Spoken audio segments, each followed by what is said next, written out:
마태복음 4장.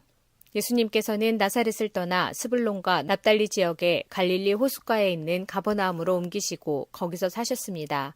이렇게 하여 예언자 이사야의 말이 이루어졌습니다. 스불론 땅과 납달리 땅, 호수로 가는 길목, 요단강 건너편, 이방 사람들이 사는 갈릴리, 이곳 어둠에 사는 백성들이 큰 빛을 보았다. 죽음의 그늘과 같은 땅에 앉아 있는 사람들에게 빛이 비추었다. 이때부터 예수님께서 회개하라, 하늘나라가 가까이 왔다 라고 외치며 전도를 시작하셨습니다. 마가복음 1장. 예수님께서는 때가 되었다, 하나님 나라가 가까이 왔다, 회개하고 복음을 믿어라 하고 말씀하셨습니다. 누가복음 4장. 예수님께서 성령의 능력을 가지고 갈릴리로 되돌아가셨습니다. 예수님에 대한 소문이 모든 지역에 퍼졌습니다. 예수님께서는 회당에서 가르치셨으며 모든 사람들로부터 영광을 받으셨습니다. 예수님께서 자라나신 나사렛에 도착했습니다. 평소의 습관처럼 예수님께서 안식일에 회당으로 가셔서 성경을 읽으려고 일어나셨습니다. 예수님께서는 예언자 이사야의 책을 건네받으시고 책을 펴서 이렇게 기록된 곳을 찾아 읽으셨습니다. 주님의 성령이 내게 내리셨다. 이것은 하나님께서 내게 기름을 부으셔서 가난한 자에게 복음을 전파하게 하려는 것이다. 포로들에게 자유를 선포하고 못 보는 자들에게 다시 볼 수 있음을 선포하고 억눌린 사람들에게 해방을 선포하려고 나를 보내셨다. 주님의 은혜의 해를 선포하라고 하셨다. 예수께서 책을 덮으시고 시중 드는 사람에게 되돌려 주신 후 자리에 앉으셨습니다. 회당에 있던 모든 사람들의 눈이 예수님께로 쏠렸습니다. 예수님께서 그들에게 말씀하기 시작하셨습니다. 이 성경 말씀은 오늘 이 말씀을 듣는 사이에 이루어졌다. 모든 사람들이 예수님에 대해 한마디씩 말하였습니다. 그리고 예수님의 입에서 흘러나오는 은혜의 말씀을 이상하게 생각했습니다. 그러면서 이 사람이 요셉의 아들이 아니냐 하고 말했습니다. 예수님께서 그들에게 말씀하셨습니다. 나는 당신들이 속담에 빗대어 나에 대해 의사야 내 자신이나 고쳐라. 당신이 가버나움에서 행한 일을 들었는데 여기 고향에서도 그 일을 한번 해보아라고 한 것을 안다. 내가 진정으로 너희에게 말한다. 예언자는 고향에서 환영받지 못한다. 내가 진정으로 너희에게 말한다. 엘리야 시대에 3년 6개월 동안 하늘이 닫혀 온 땅이 가뭄에 몹시 심했을 때 이스라엘에 많은 과부가 있었다. 그러나 엘리야는 이들 가운데 그 누구에게도 보냄을 받지 않았고 오직 시돈 지방의 사렙다에 있는 과부에게만 보내졌다. 또 엘리사 예언자 시대에 이스라엘에는 많은 문둥병 환자가 있었다. 그러나 시리아 사람 나아만 외에는 아무도 깨끗하게 되지 못했다. 회당에 있던 모든 사람들이 이 말을 듣고 몹시 화를 냈습니다. 이 사람들은 들고 일어나 예수님을 마을 밖으로 쫓아냈습니다. 이들은 마을이 세워진 언덕의 벼랑까지 예수님을 끌고 가서 밑으로 밀쳐 떨어뜨리려고 하였습니다. 그러나 예수님께서는 사람들 사이를 지나 갈 길을 가셨습니다. 요한복음 4장. 예수님께서 갈릴리에 도착했을 때 그곳 사람들은 예수님을 환영했습니다. 왜냐하면 그 사람들은 유월절에 예루살렘에서 예수님께서 하신 모든 일들을 보았으며 또한 자신들도 유월절에 그곳에 있었기 때문입니다. 예수님께서는 갈릴리 가나를 또 방문하셨습니다. 이곳은 예수님께서 물로 포도주를 만드셨던 곳입니다. 이곳에는 높은 지위를 가진 왕의 신하 한 사람이 살고 있었습니다. 그 신하의 아들은 병에 걸려 가버나움에 있었습니다. 왕의 신하는 예수님께서 유대지방에서 갈릴리로 오셨다는 소식을 듣고 예수님께 찾아가 가버나움으로 오셔서 자기 아들을 낫게 해달라고 간청하였습니다. 그 신하의 아들은 거의 죽기 직전에 있었습니다.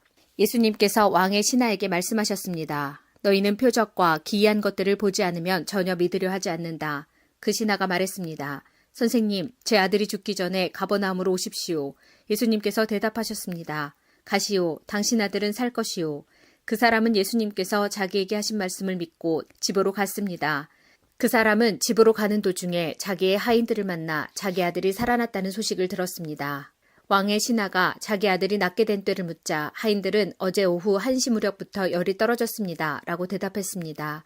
아이 아버지는 그때가 바로 예수님께서 당신 아들은 살 것이요 라고 말씀하신 그 시각과 정확히 일치한 것을 알고 자기와 그 집의 모든 사람이 예수님을 믿었습니다. 이것은 예수님께서 유대에서 갈릴리로 오신 후 행하신 두 번째 표적이었습니다. 마태복음 4장. 예수님께서 갈릴리 호수를 거니시다가 두 형제 베드로라고 하는 시몬과 그의 동생 안드레가 호수에 그물을 던지는 것을 보셨습니다. 그들은 어부였습니다. 예수님께서 그들에게 말씀하셨습니다. 나를 따라오너라. 내가 너희를 사람을 낚는 어부로 삼겠다. 그 즉시 시몬과 안드레는 그물을 버려두고 예수님을 따랐습니다. 예수님께서는 계속 거니시다가 또 다른 두 형제 세베대의 아들 야고보와 그의 동생 요한이 배 안에서 아버지 세베대와 함께 그물을 수선하고 있는 것을 보았습니다. 예수님께서 그들을 부르셨습니다. 그들도 그 즉시 배와 아버지를 버려둔 채 예수님을 따랐습니다. 마가복음 1장. 예수님께서 갈릴리 호숫가를 지나시다가 시몬과 그의 동생 안드레를 보셨습니다. 그들은 어부였는데 호수에 그물을 던지고 있었습니다.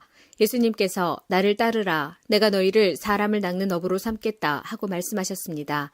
그러자 시몬과 안드레는 얼른 그물을 놔두고 예수님을 따랐습니다. 예수님께서 조금 더 가시다가 세베대의 아들 야고보와 그의 동생 요한을 보셨습니다. 그들은 배에서 그물을 깁고 있었습니다. 예수님께서 그들을 부르시자 그들은 아버지 세베대와 일꾼들을 배에 남겨두고 예수님을 따라 나섰습니다. 누가복음 5장. 사람들이 예수님께 몰려들어 하나님의 말씀을 듣고 있을 때였습니다. 예수님은 게네사렛 호숫가에 서 계셨습니다. 예수님께서 호숫가에 배 두 척이 놓여 있는 것을 보셨습니다. 어부들은 배에서 내려 그물을 씻고 있었습니다. 예수님께서 그중 하나인 시몬의 배에 오르셨습니다. 예수님께서 시몬에게 배를 육지로부터 조금 떼어놓으라고 하시고 배에 앉으셔서 사람들을 가르치셨습니다. 말씀을 다 마치시고 예수님께서 시몬에게 말씀하셨습니다. 깊은 데로 가서 그물을 내려 고기를 잡으라. 시몬이 대답하였습니다. 선생님, 우리가 밤새도록 수고하였지만 아무것도 잡지 못했습니다. 그러나 선생님의 말씀대로 그물을 내리겠습니다. 그대로 하니 고기를 그물이 찢어질 정도로 많이 잡게 되었습니다. 그래서 다른 배에 있는 동료들에게 손짓을 하여 도와달라고 하였습니다. 그들이 와서 고기를 두 배에 가득 채우니 배가 가라앉을 지경이었습니다. 시몬 베드로가 이것을 보고 예수님의 무릎 앞에 엎드려 말했습니다. 주님, 제게서 떠나주십시오. 저는 죄인입니다. 베드로와 그와 함께 있던 동료들은 자신들이 잡은 고기를 보고 놀랐던 것입니다. 세베대의 아들이면서 시몬의 동료인 야고보와 요한도 놀랐습니다. 예수님께서 시몬에게 말씀하셨습니다. 두려워하지 마라. 이제부터 너는 사람을 낚을 것이다. 그들은 육지에 배를 댄 후 모든 것을 버려두고 예수님을 따라갔습니다.